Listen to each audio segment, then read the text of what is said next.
pero al tercer día va a resucitar.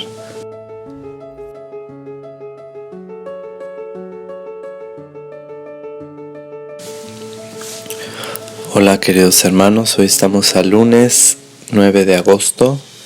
Vamos a escuchar este evangelio que es de San Mateo, capítulo 17, versículos del 22 al 27. Escuchemos. Del Santo Evangelio según San Mateo. Gloria a ti, Señor. En aquel tiempo se hallaba Jesús con sus discípulos en Galilea y les dijo: El Hijo del Hombre va a ser entregado en manos de los hombres. Lo van a matar, pero al tercer día va a resucitar. Al oír esto, los discípulos se llenaron de tristeza. Cuando llegaron a Cafarnaúm, se acercaron a Pedro, los recaudadores de impuestos para el templo, y le dijeron: ¿Acaso tu maestro no paga el impuesto? Él les respondió: Sí lo paga. Al entrar Pedro en la casa, Jesús se adelantó a preguntarle: ¿Qué te parece, Simón? ¿A quiénes les cobran impuestos los reyes de la tierra? ¿A los hijos o a los extraños? Pedro le respondió: a los extraños. Entonces Jesús le dijo: por lo tanto, los hijos están exentos. Pero para no darles motivo de escándalo, ve al lago y echa el anzuelo. Saca el primer pez que pique. Ábrele la boca y encontrarás una moneda. Tómala y paga por mí y por ti.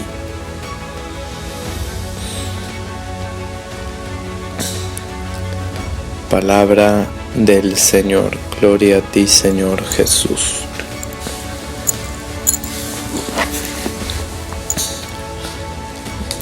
Bien, hermanos, pues quisiera primero leer tal cual la explicación que sobre este texto nos presenta la Biblia latinoamericana, que está bastante interesante, y de ahí sacar una breve reflexión. Primero habla acerca de el anuncio de la pasión. Dice que varias veces Jesús anunció su muerte. Por ejemplo, en Mateo 16:21 y en Mateo 20:17. O sea que nos encontramos ante el segundo anuncio de la pasión del Señor. En ningún momento la presentó como un accidente que podría contrarrestar sus proyectos. No era un accidente, era, como él mismo lo dice: a mí nadie me quita la vida, yo la doy libremente.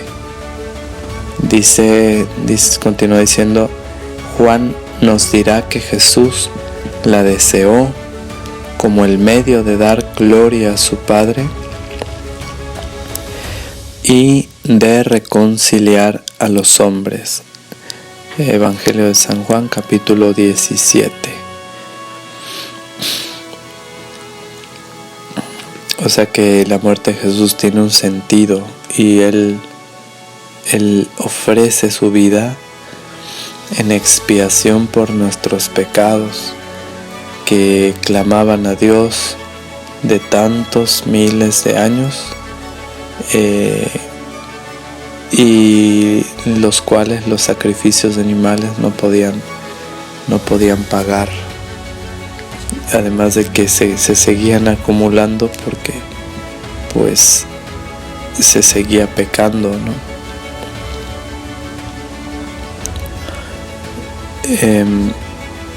Y porque bueno, nuestras acciones malas tienen consecuencias y merecen una pena, y esa pena no podía ser pagada con lo que se estaba pretendiendo pagar. Dicen los teólogos que una sola gotita de la sangre de Cristo bastaba para haber pagado toda la deuda y todas las que fueran, ¿no? Sin embargo, Él, para que quede patente el amor que nos tiene, derrama su sangre entera y da su vida entera por nosotros. Bueno, continúa diciendo: Jesús habla de sí mismo en tercera persona cuando dice el Hijo del Hombre, porque mira su propia suerte como desde fuera. Esta es la voluntad del Padre, y Él no se toma en cuenta a sí mismo. Bien, después, a partir del versículo 24, nos explica lo que pasó después. Dice: una vez más, Pedro tiene derecho a un favor especial. Hay que recordar que Jesús se alojaba en su casa. Esto por lo de que pagó el impuesto Jesús por Pedro y por él. Tiene derecho a un favor especial, y pues también Jesús, que tiene ese sentido común, obviamente. Faltaba menos, ¿no? Que Dios no lo tuviera.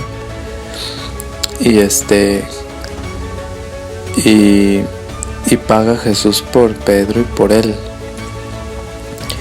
El texto dice los cobradores del didracma.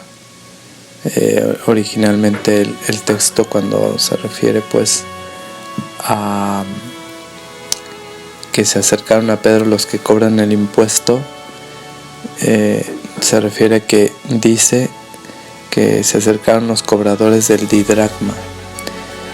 Dice: todos los judíos pagaban ese impuesto para el templo.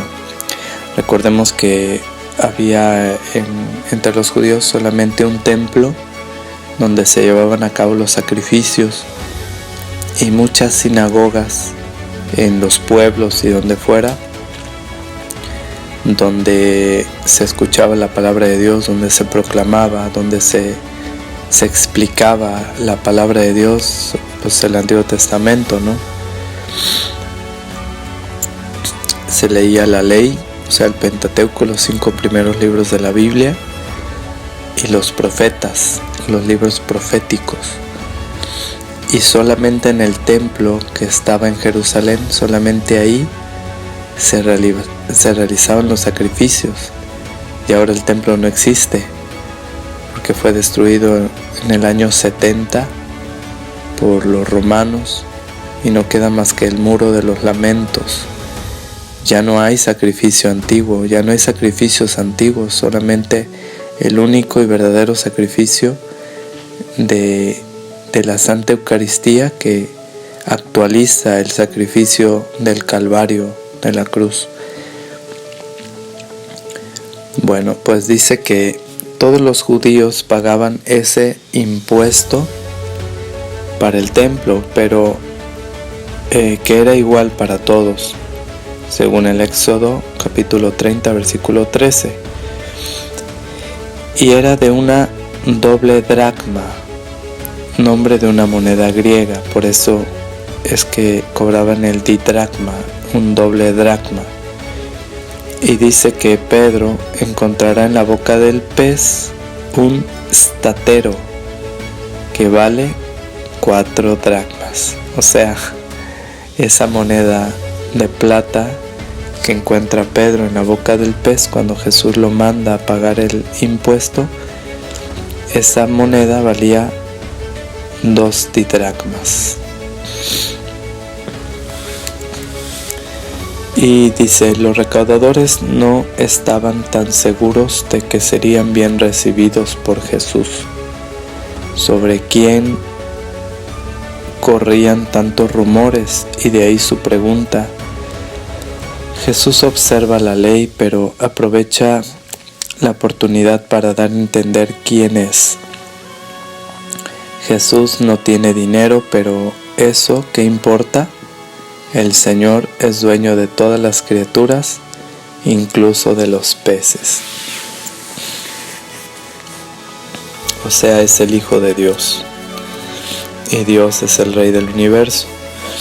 Jesús andaba ordinariamente sin dinero. Él propiamente, pues se lo había dado, la bolsa se la había dado a Judas Iscariote, el traidor. Pero él no manejaba el dinero personalmente, ¿no? Y sin embargo, pues es el Rey del universo, ¿no? Pues bueno, yo ayer estaba viendo un video en YouTube de un gran tenista muy bueno, y veía pues cómo tiene un montón de propiedades en todo el mundo, y sobre todo una grandísima en Dubái, impresionante, ¿no? Y bueno, pues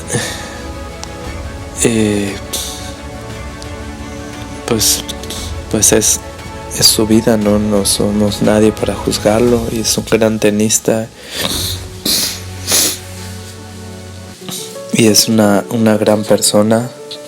Seguro que si supiera lo que nosotros por gracia de Dios sabemos, pues sabría vivir con lo necesario y compartir su riqueza con los pobres, y viviría enormemente feliz. Sin embargo, bueno, pues solo Dios sabe, ¿no? El caso es de que nosotros a veces nos puede entrar a todos una cierta como envidia, que es tentación del mundo, del pensamiento del mundo, que entre más tienes, más feliz serás. Pero no, vemos a nuestro Señor que ordinariamente pues no andaba con dinero, ¿no? Y sin embargo el Padre Providente le daba lo que necesitaba, porque Él es el Hijo de Dios, el Hijo del Rey del universo. Entonces también nosotros debemos tener esa conciencia. El dinero es simplemente un medio del cual pues en cierta forma no podemos prescindir, porque estamos insertos en el mundo. Pero lo que voy es que el Señor en varias veces nos ha llamado a confiar en la providencia divina. Busca primero el reino de Dios y su justicia, y lo demás se te dará por añadidura. Frente a esas ironías que se escucha de que hay grandísimas transnacionales que hacen trampa para evadir el impuesto, los impuestos, y que se los brincan, ya son intocables en las naciones, están por encima de los gobiernos de las naciones, y ellos, los ricos, los dueños del mundo, no pagan impuestos, y nosotros somos hijos de Dios y sin embargo lo pagamos. Pues eso no es lo que importa. Tenemos que confiar en la providencia, sabernos hijos adoptivos del Padre Celestial, y no andar preguntándonos o preocupándonos qué comeremos, qué vestiremos. Dios todo eso lo arregla.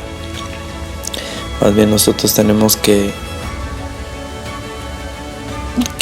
dedicarnos a pensar cómo construir el reino de Dios y su justicia, y hacerlo, y lo demás se nos dará por añadidura. Tenemos por Padre al Rey del universo. Confiemos pues en su providencia. Adorado sea Jesucristo. Declaro que todo lo bueno que hay en mí, todo viene de Dios, y que todo lo malo que hay en mí, todo viene de mí. Suya es la gloria. Amén.